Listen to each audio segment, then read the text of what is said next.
Welcome to Champion Minded, the podcast for those who aim for excellence, not only in the sports arena, but in life. My name is Allistair, author, speaker, mindset and performance coach, and my goal is to help you unleash your unlimited potential and provide you with the tools to achieve greatness. Are you ready to become champion minded? Then let's do this.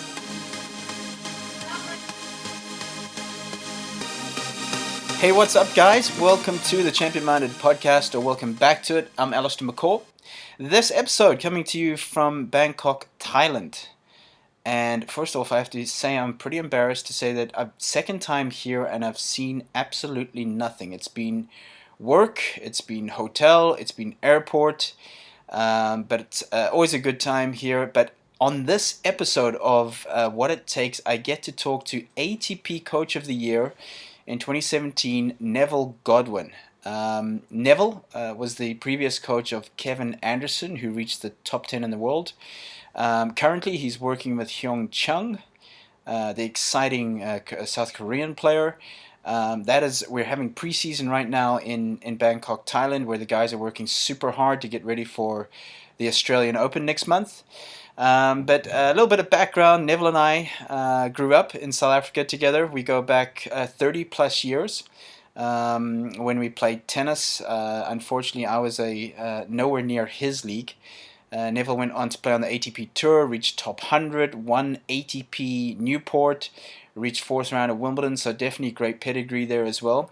Also, in fact, he was the first player I worked with, and that was back in 1999 on the performance side. So we go way back, an amazing friendship. Also, just, he inspires me. He's so knowledgeable. Also, I see the way he coaches, the way he leads.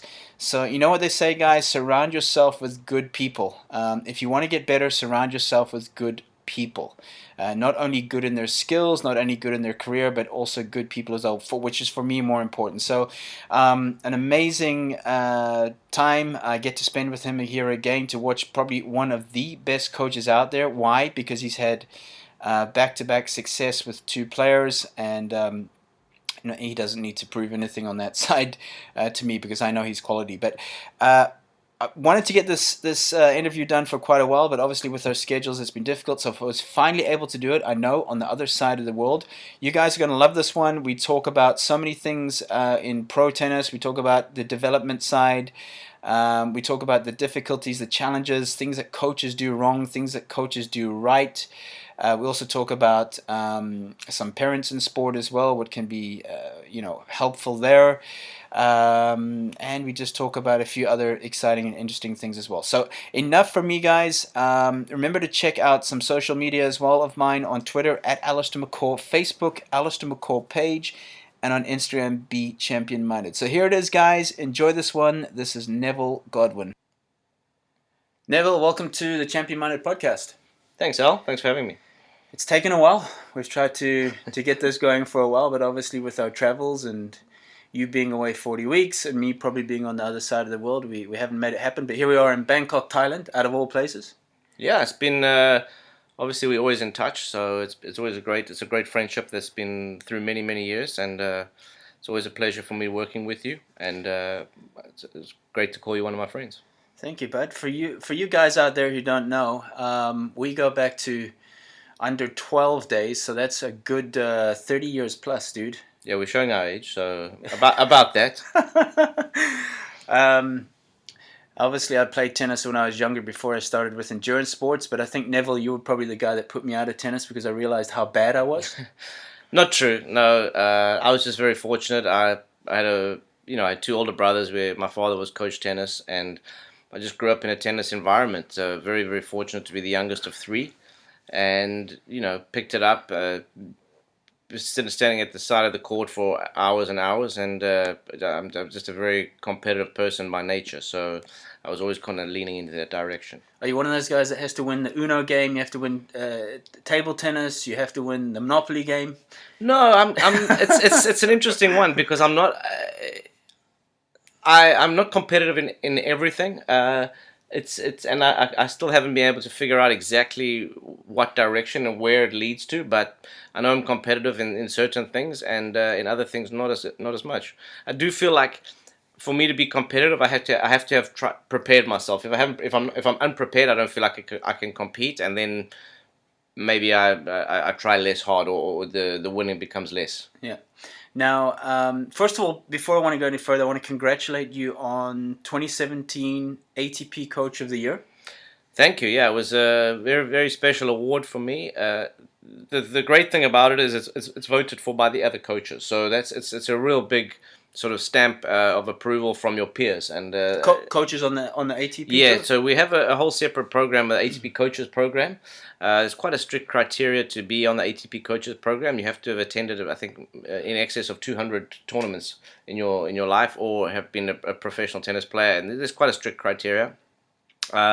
So it's not voted for by journalists, not by ATP staff, purely from the other coaches. So it's purely from your other peers, and it's a really nice recognition. Nice. What did it mean to you? Was it something that was important for you, or because I see you as a guy that doesn't like the limelight? You like to just get on with it. You're not on social media much.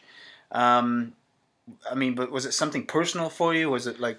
Yeah, it's we all do look for recognition in the world.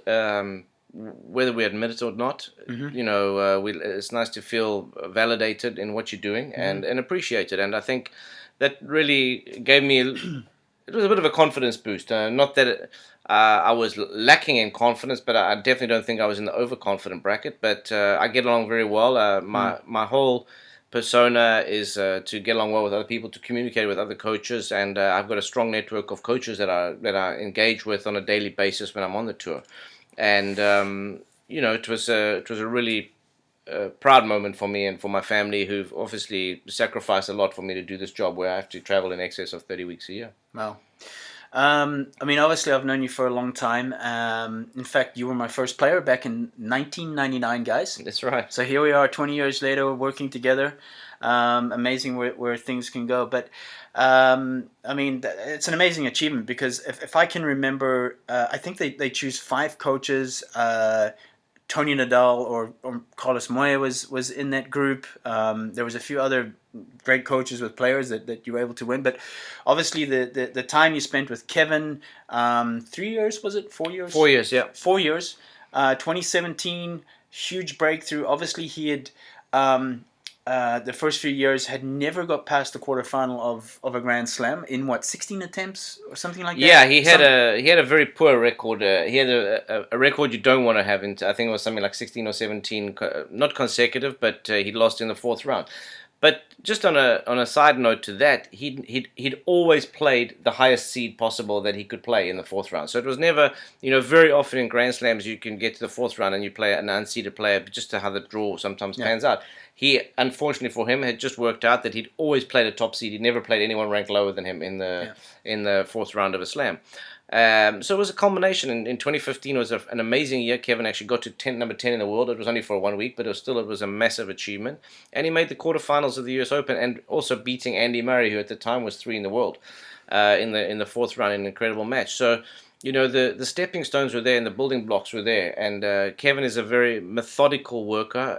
Everything takes time, but he generally tends to take step by step by step. And I think that's very much a secret of his success. Now, 2017 was his breakthrough year with regards to getting past the quarterfinals, was it? Yes, he made the finals of the US Open in 2017. Yeah, lost to Ralph in the finals. That was, let's just call it his breakthrough year, even though, it's no shame in getting to the 4th round of 16 or Grand Slams, for example. But this is the question I get a lot, because obviously, we've worked together with Kevin, is where was the turning moment? Where was that defining moment? Because, you get to a quarterfinal, but then to go those extra 2 steps is bigger than it is, because, you're playing 7 matches pretty much. Where was the breakthrough you feel that happened for him? Was there a particular moment? It was more a moment when he actually made a switch earlier. 2016 was a very poor year for him. He was injured. Poor year purely from he didn't play very much. He was injured a lot. He actually didn't go down to Australia in 2017. We took the whole of January and trained. He'd had a bad hip problem before, and he was really into the mental side of things, and he made a very strong commitment to being a more positive persona on the tennis court. And I think, it took some time. It took the better part of 6 months for it really to transpire. And was that hard? It was incredibly hard because you got someone that's like already 28, 29, 30. I can't remember the age of what he was, but to just change your whole thinking process. I mean, it's easier said than done. Of course it was, and we hear coaches all the time or sports psychologists, mental helpers, always telling people, be more positive, be less negative and things like that. But it's very difficult. It's basically a skill, and all skills have to be practiced. So it was a skill that we actually had to put in practice, and every day on the practice court we had to hold him accountable to be more positive on the practice court. So he would have to fist pump on the practice court was that hard for him? It was incredibly difficult. It's very much not in his nature. He's normally quite a self-critical person. Perfectionist? There are elements of perfectionist in him, yes. I think every professional. I think you have to be, yeah. But I also don't think perfectionist is exactly the right term. He's perfectionist in certain things, but in other things he would deem them less important to be a perfectionist on. So, but it was incredibly difficult, and full credit to him. He really took it on board, and he accepted all the criticism that came his way. And I think, we had to, as his team, had to really be on his side and help him and remind him every single day, not to get lost and remember the road that you're traveling on is to be more positive. You have to be more demonstrative in your approach on the tennis court. And I think you started seeing it a little bit at the French Open, but he kind of lost his way a little bit. Wimbledon, he had a very, very good Wimbledon. He beat Fernando Verdasco. Ended up losing a very difficult match to Sam Querrey in the fourth round. Yeah. It was a classic. However, in that match, there was elements where he pulled himself back purely by being positive and being very demonstrative in his positive approach. His next tournament was Washington. He made the finals. Lost to Zverev. Correct. Yeah. And he saved a match point against Dominic Thiem earlier in the tournament. Okay. So then he beat Sam Querrey and he made quarterfinals in Toronto. So he had 2 great weeks back to back. A little bit injured and actually didn't play that much heading into the US Open. But his mindset was so strong that he actually went to the US Open, very strange for Kevin, with less practice hours under his belt.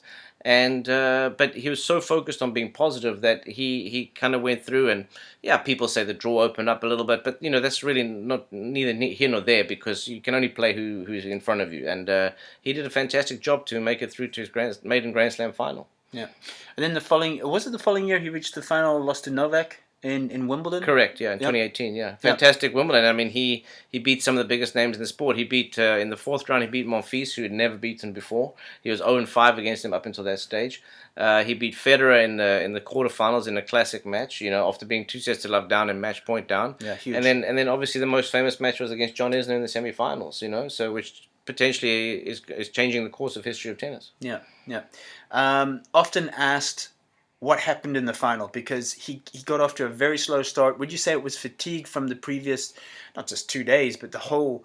I mean, he played what was it, 11 hours? Oh no, 7 hours against John, was it? It was close to 6 hours or 7 hours. I'm completely out there. Yeah. So, would you say that was a factor? It has to be. What you also don't see is the amount of mental fatigue that happens in situations like that. Physically. 6 hours on a tennis court, especially someone like Kevin, who actually he's got an incredibly fast metabolism, so he burns through food and energy very, very quickly. So for him to be on a tennis court for 6 hours when in a normal day of less activity, he probably can't go more than 3 hours without eating. So it just shows you how important the hydration and to keep your energy levels up and eat while you're actually on the match court, how important that actually is. And so basically after 3 hours, his muscles would start to sort of eat into their reserves. And by after 6 hours, he's left with nothing. His muscles are now are sort of depleted completely, and now it would take up to another 48 hours to 72 hours to replace that, and you just don't have the time to do that. So yeah, basically, for the listeners out there, that's basically what you call a catabolic state, is where you're actually, your muscles getting eaten away from lack of protein, lack of proper recovery, and you're always on like your back foot with that, aren't you? Well, that's why the winning Grand Slams is so difficult, because you actually have to start preparing for the finals 2 weeks before. You can't, and that's why the top 3, top 4, top 5 guys have been the most successful in Grand Slams. They don't. They try peak sort of from the middle week to the end, from the middle weekend into the second week, so that they basically nearly treat it as a 10-day tournament. And the first week they, I don't want to be disrespectful, but they kind of come in their most vulnerable stage in the Grand Slams is in the first 2 or 3 rounds. That's if they're going to lose. That's generally when they tend to lose, and we get these incredible upsets. But once they sort of go through into the second week, now they're prepared, their bodies are feeling good, they've done more practice hours. Confidence. Correct. So they're actually starting off on a great stage, and they're starting just a couple of days later. So now, one last thing, because I want to move on to your new player, Hyeon Chung. Getting back to the nutritional point of view, we did a test back in... Just say 15. No, it wasn't 15. I think it was... tell you, man, when you get older, your memory goes. I don't know if it was 2017, the summer of, where he got to Washington and obviously the US final. We did a hydration test with him on the court in Delray Beach, where he trains out of. And in 2 hours, he lost 17 pounds in body weight. Now, people don't believe that. I have the proof. We did the tests. He's 205 pounds, which... in kilograms, any idea what that's in kilograms? I think it's about 95. 90, between 90 and 95 kilograms. So lost plus minus 7-8 liters of fluid. I mean, think about that, guys. That's 4 2-liter Coke bottles. That's almost like 2 gallons of fluid. He sweats a lot as well, especially in the heat. But I mean, hydration and nutrition, especially we have a lot of coaches out there who work with juniors, parents that listen to this as well. I mean, for me, it's one of the most basic things that people don't get right and oversee is snacking, hydrating enough on the court. It's like you see some players, like they hardly drink and they don't eat because they can't eat on the court, which is, it's just like, it's like trying to drive somewhere and you have no gas in your car. Yeah, for me, it all falls under one banner, and that's preparation. And, many people have asked me about being a professional athlete, and I say, well, the difference between professionals and amateurs or juniors is preparation. The professionals are just so much better prepared for what they're about to go through than what everybody else is. Yeah. Now, moving on, after Kevin, you're obviously asked by Hyeon Chung to work with Hyeon. Had the preseason here in Bangkok, where we are at the moment for the preseason training. 1 month later, Hyeon Chung is in the semi-finals in Australia. I mean, that is incredible. Before that, what was his best performance in a slam? Third round. He had a third round before that. Yeah. So it was he's a fun player, and he was obviously full of confidence purely because he just won the Next Gen Finals. That's right. Which he won in November of 2017, and it was a nice challenge for me, to go from working with a slightly older player to working with a much younger player in a 21 age group category, and we'd practiced with him, when I was with Kevin, and we'd practiced with Hyeon a couple times, and I really just liked the way the guy hit the ball, and I loved his attitude. I thought it'd be be a fun project when I was approached by him. Let's talk about his attitude, because obviously I've been privileged enough to work with him last preseason and this preseason, so thank you very much again. So I've got an on-hands experience of what he's like around the hotel, what he's like in person. He's just, for me, again, ultimate professional, gets on with the job. You spoke about attitude, which I've seen firsthand. Tell me, is that something that he's had to learn to do? Or, they talk about attitude being, or let's just say, are you born a champion or are you made a champion? What about attitude? Well, he's got a massive drive deep inside. He wants success. Very well documented in 2018. He went semifinals of Australian Open, he went quarterfinals of Indian Wells, he went quarterfinals of Miami, and he's up to career high ranking of 19.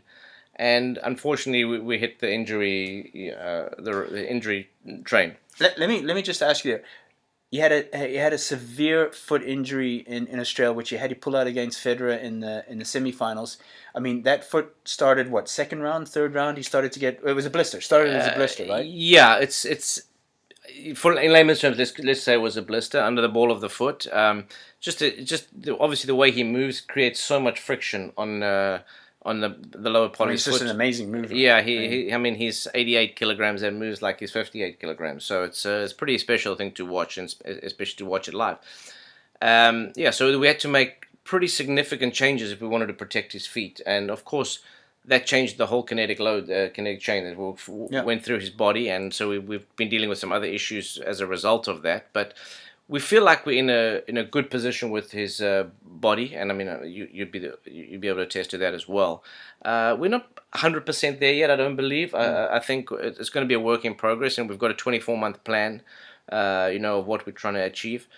But the main thing is if we can keep him healthy and keep him happy, he's going to go, and he is that good. He's very much champion minded. He's a very driven athlete.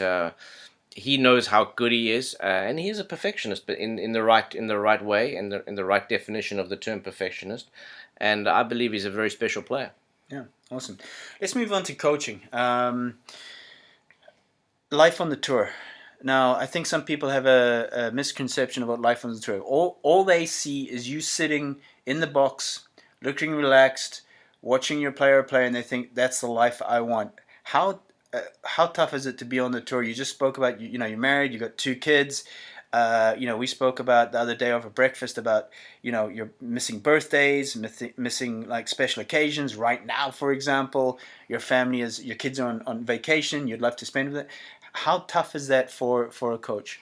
Well, you have to have the support of your family or your family network. I mean, they have to be behind you, and they essentially are with you doing the job all the time, purely because of the sacrifices that they are making as well. The bit when you see a coach sitting in the player's box cheering for his player, that's the reward that you get. That is the reward for the hours of hard work, the sacrifices you make of being away from home, and that's the reward. There's no simpler way to say it. You always look relaxed. Thank you. I'm not. No. Is that? I mean, you have to obviously like hold your emotions, but you're living the match with the player, right? Yeah, I think it's important to when. If you're an athlete, you want to know that there's someone in this with you. When you're out on the court, you're out there all on your own. And if you look at your box and you see your team and you have the feeling that they're in the battle with you, that's going to just inspire you. And there's moments when you have to be calm. There's moments when you have to be more excited, and there's moments when you have to be. There's a wealth of emotions that you actually have to go through when you're in the box. But you want to portray those to the player as much as possible, so that the player gains confidence from your demeanor and knows that you're right there with them in the war. Yeah. Now, obviously, as you mentioned, he's had a tough last year, let's call it, year and a half, lots of injuries, which could have stemmed from the foot example. I mean, I'm not 100% sure there, but as a coach, how have you helped him deal with the adversity? Because this is probably the first time in his life he's had to deal with this. And it's frustrating for any athlete, regardless of what sport you're in. Great athletes are great competitors. Mm-hmm. They compete. And, he's been out of the competition. He's had a few tournaments in between. But as a coach and with all your experience, how have you helped him deal with this period? Well, it'd be too cliched to say, we've just tried to stay positive throughout. It's every step of the way we've tried to come up with a plan. And every time you come up with a plan, the plan becomes far easier to execute if you can see there's a finish line to the plan. So whatever we've done, we've always said, okay, let's go to the next checkpoint. The next checkpoint is wherever it might be. Okay, let's go to Miami, let's go to French Open, let's go to US Open. If you put those checkpoints in place, it becomes sort of digestible for the player. Oh, I can get to that point. But if you start, go as the whole year as a whole, it becomes too much for them to swallow, and then they actually they kind of get lost. So for me, the very important thing is it's the same as when you're eating something. We bite it off, we chew. Why do we do that? We don't just shove something in it. Well, it's to make it digestible, and it's to make in your head that you actually can proceed as planned, and you can get through the next stage, the next stage, the next stage. Okay, I'm going to go 2 areas here. Is let's call it professional elite college coach, and let's call it development, let's say under 16 age group. Two coaches, we're obviously in the same game. What are the mistakes, 1 or 2, that professional or elite coaches make? We're talking about elite for juniors or for... No, I would say professional. Let's say 18 above. So they've already established their game. They're already, I think sometimes that we can overcoach, and I think we can try to do too much. Talk too much. Well, yeah, it's like I always say. I mean, and we've discussed this a few times.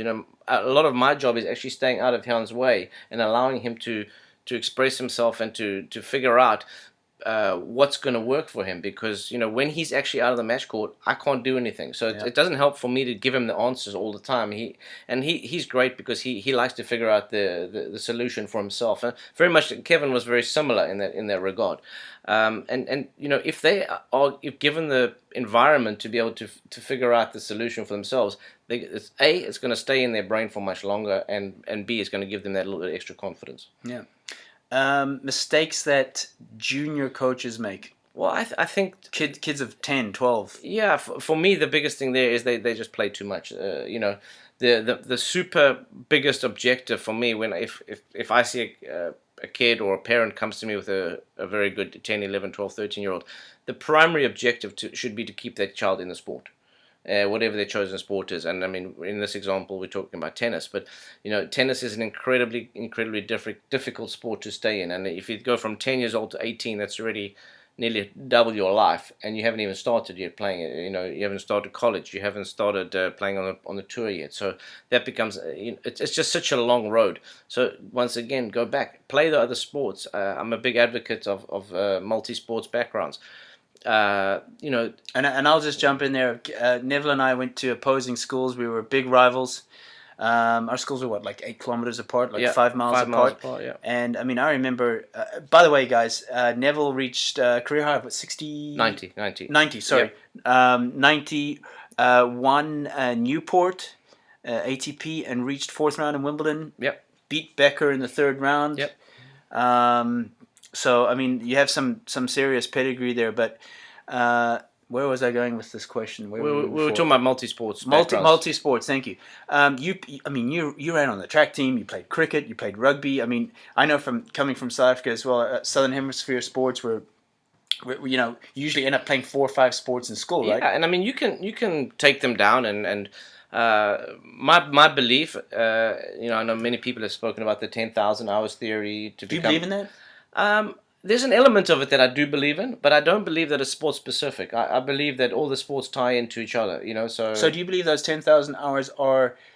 Let's just say you played 3 sports. Those qualify as the 10,000 hours, or it must be 10,000 hours of the specific sport. Well, I believe that the other sports contribute, because there's no chance that I played 10,000 hours of tennis by the time I was 18 or 19 years old. No? No, I don't believe I did. But you see, right here, this is what I believe coaches and parents need to hear, is that, I mean, they're putting in 10,000 hours probably before the age of 15. My opinion is always of this: if you are playing, if we're speaking about United States sports, if you're playing baseball, basketball, running track, running cross country, and you are 100% invested and engaged in that time is for sure, because it's competitive hours. So let's rather than 10,000 trained hours, it's 10,000 competitive hours. So that's where you're training for a purpose, and all of that falls down back to preparation, and that is all in preparation for the for the main event, which will be with a luck turning pro in whatever your chosen field is. Yeah.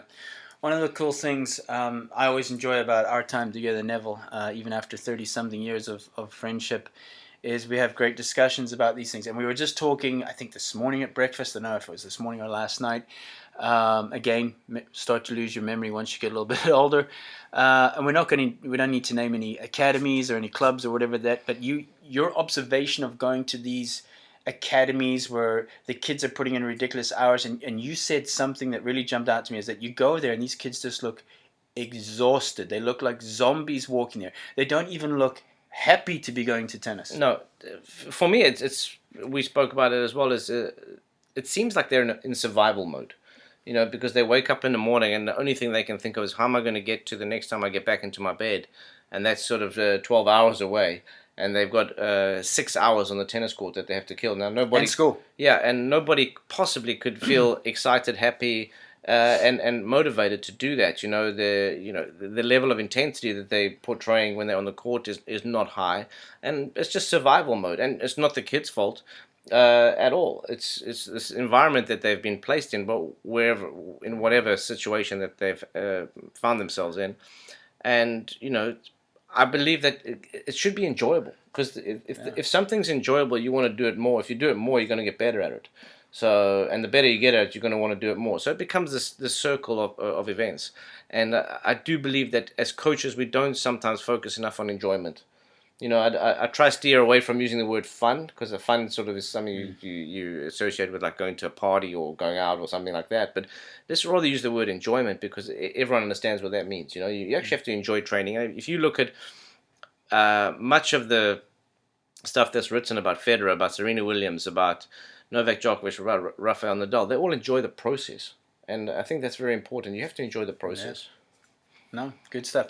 So, in summary, on the professional elite side, probably a little bit too much over coaching, especially when I've noticed this as well. When a coach starts working with a player, they want to show all their stuff. Yeah. And they've had enough time to think, okay, we're going to do this on the backhand, we're going to change that. And hey, at that level, that player is going, It's got to be player led. If you don't have a blueprint of matching goals, then you're going to have run into a problem. Who sets the goals, the player or the coach? I believe you set it as a team, but it's player led.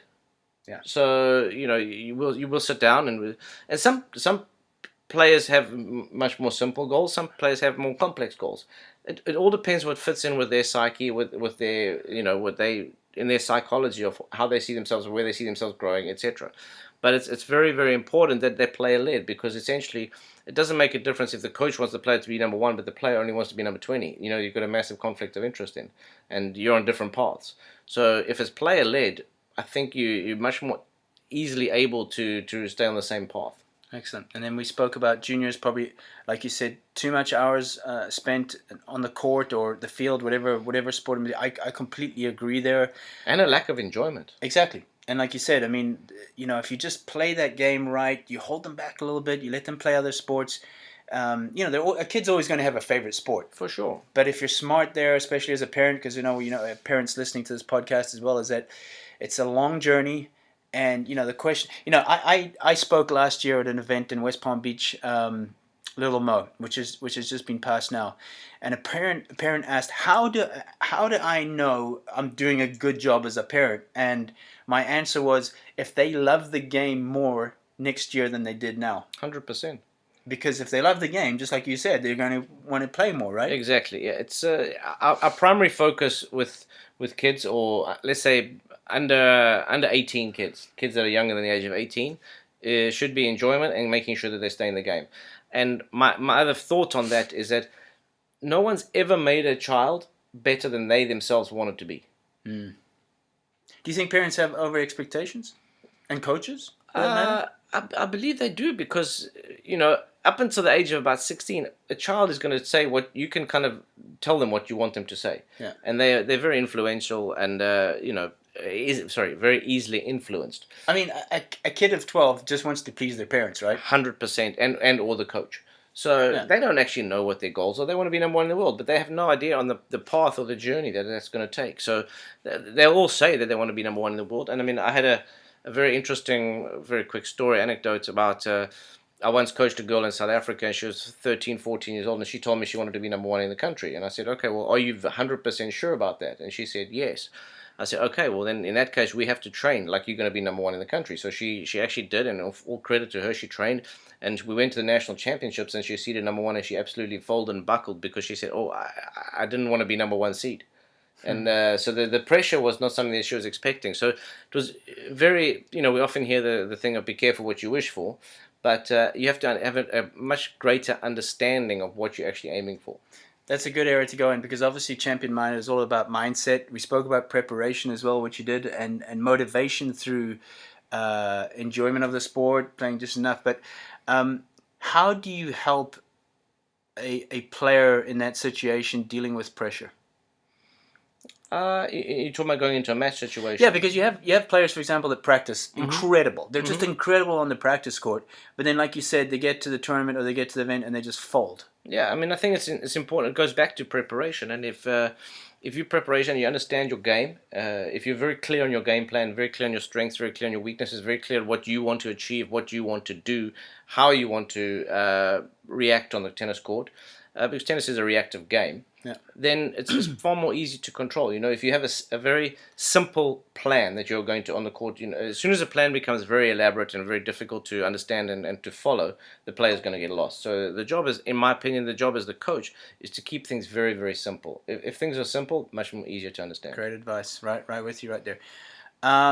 Going back to coaching, before you were going to start working with Kevin, or before you were going to start working with Hyeon or a player, do you do your research? Do you have a type of a method of how you approach this? You do as much research as you can about the player, or is it pretty organic?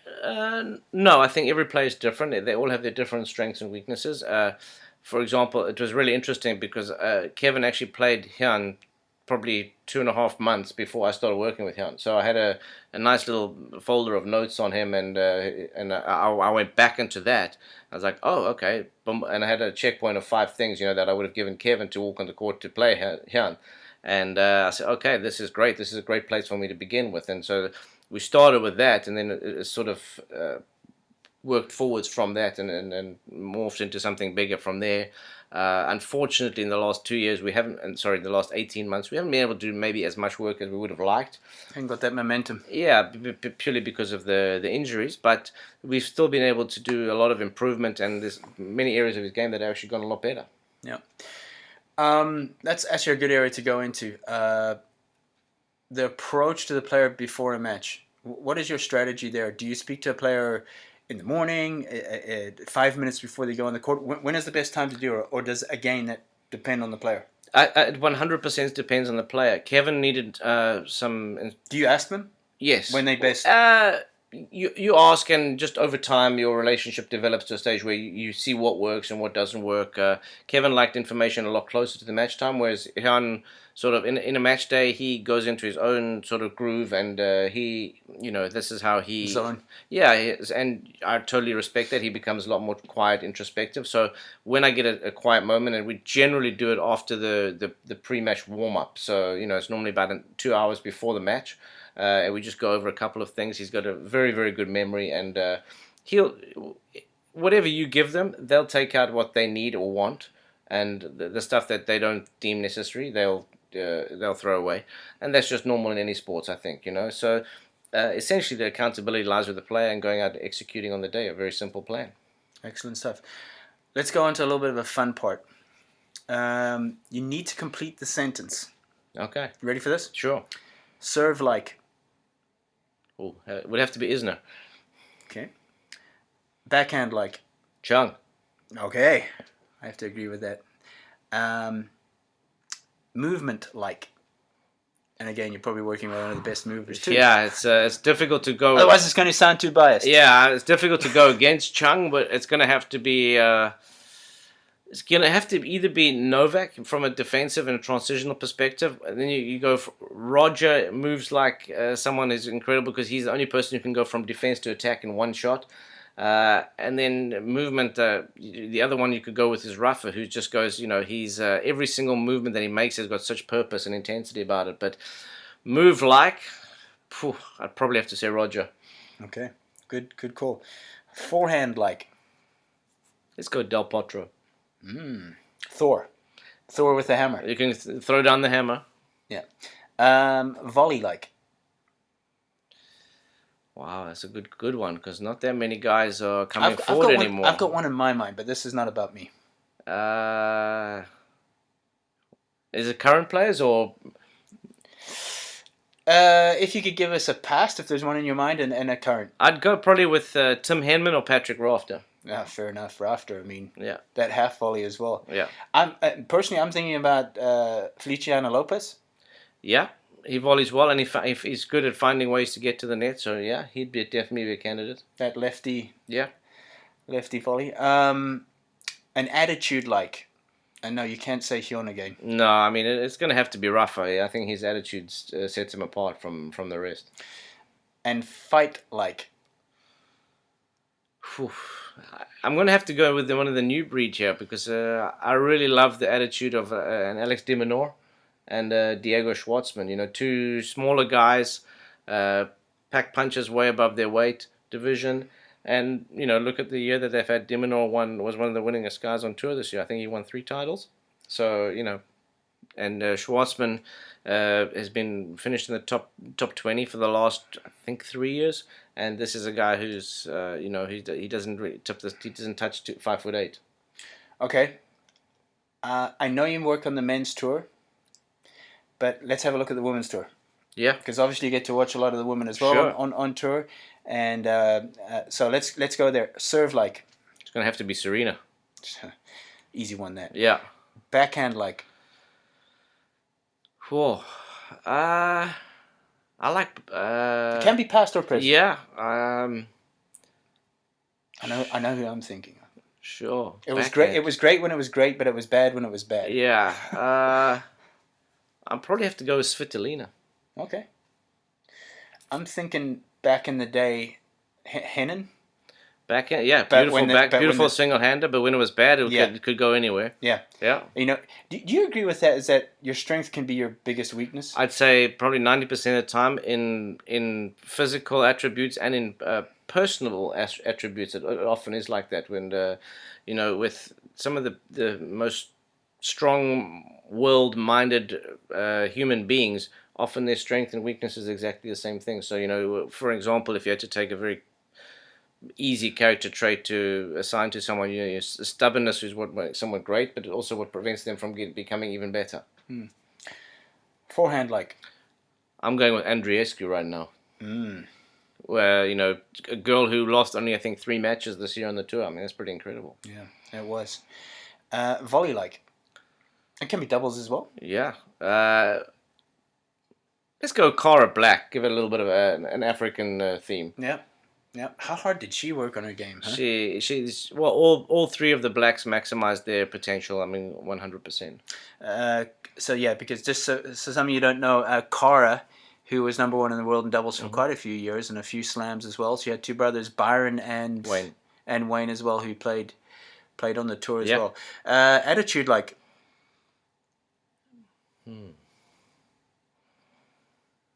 Great question. I think Ashley Barty's got a great attitude. Yes.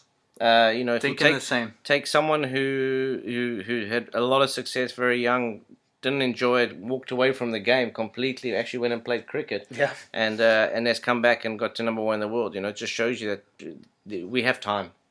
There you go. Probably the best advice and that I've heard in that is that everybody seems to be in such a rush, such a panic. Yeah. And she goes away from the sport completely. I don't know if it was a year or 2. Yeah, she had no ranking.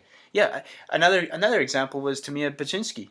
Yeah. Left the sport completely. Yeah. Went out there in let's just call it the real world. Got a job in a hotel. Yeah. Realized how tough things were. That it wasn't too bad on the tour. Came back to the tour and then started made a Grand Slam semi-finals in Roland Garros from the get-go. Incredible. Attitude like. I think we just had Barty, didn't we? Attitude. Did we? Sorry, yeah, you're right. Sorry. Fighter like. I would probably have to go with someone who's just recently retired, and that's Dominika Sibylkova. Once again, going with the little guys, a little bit of a theme there. But I believe in the way tennis has gone. She was a pitbull, wasn't she? Yeah, it's a big, powerful game, and big. You see so many big servers, big weapons, and the little people have to just have that great fighting qualities. And I mean, you look at her career, Grand Slam finalist, top 10, made a ton of money, and congrats to her. She maximized her career. Yeah. Let me ask you a question. In the pro game, how many weapons does a player need? Is 1 weapon enough? Is a serve enough in the men's game? I think it's enough. If I could be allowed to say, you'd need another half of a weapon. So and it all depends on those categories that we've just listed. Any one of those could be a weapon. Your attitude could be a weapon. Your movement could be a weapon. Most people look at the technical aspects, it's a forehand, a serve, or a backhand, or whatever case may be. But often movement is a weapon in itself. You look at you guys who are super good movers. They put the opponent under so much pressure, and they make the court that's just that bit smaller. So attitude. An attitude can be a weapon. So you can have a great forehand and a great attitude. If I had to say to you, well, Diego Schwartzman, what does he actually have great in terms of physical? Well, he's a great fighter and he moves great, and that's been good enough to have him top 20 for the last 3 years. Yeah. So I think 1 weapon is fantastic. If you have a couple of half weapons, those are even better. Yeah. Excellent. I don't want to take too much of your time. I mean, obviously you're in preseason here as well, and the days are, as we were just talking about, pretty routine. Wake up, breakfast. We Train. get, well, yeah, we get to walk. Lunch. We get to walk to the course. That's another thing. People say, we were here last year in Bangkok. Oh, did you go see this and you go see that? And I said, all I saw was airport, hotel, court, gym, repeat.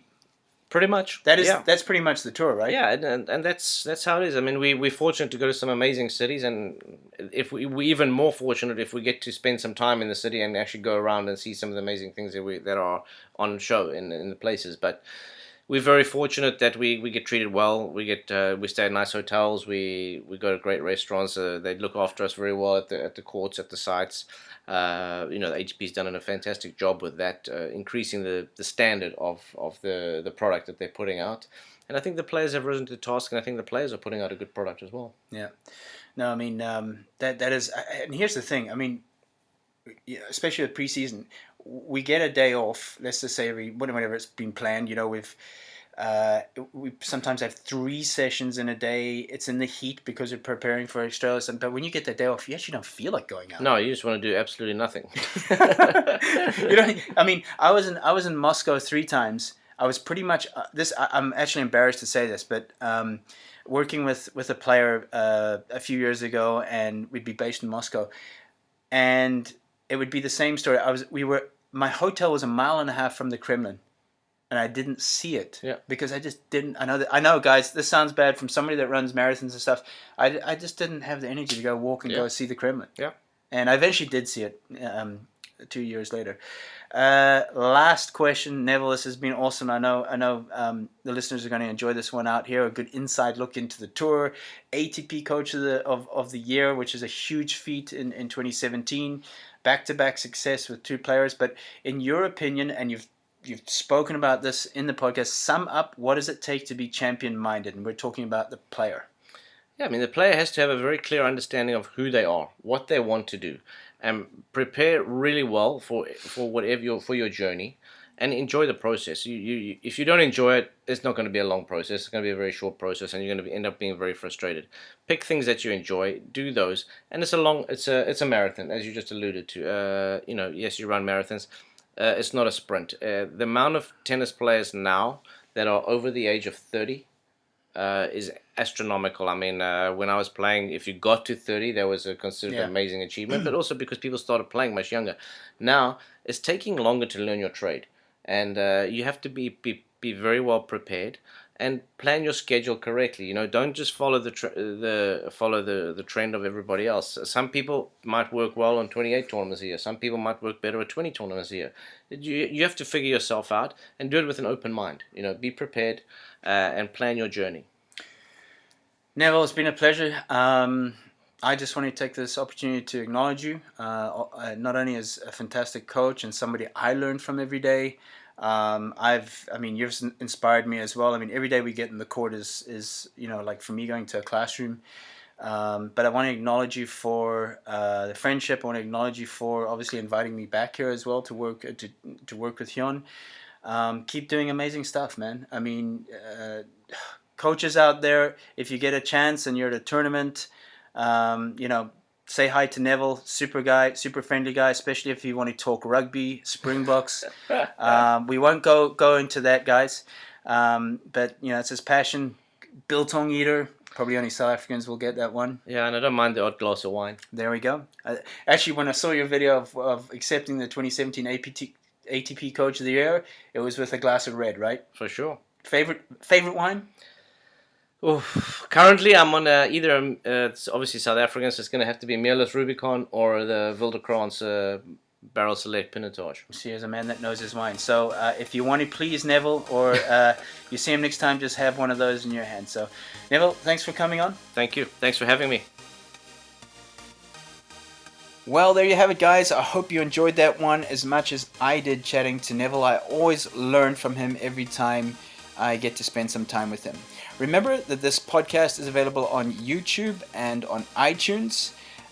Connect with me on social media, on Twitter at Allistair McCall, on Instagram Be Champion Minded, and on Facebook Allistair McCall page. So, until next time, you were made for greatness. Now go do the work.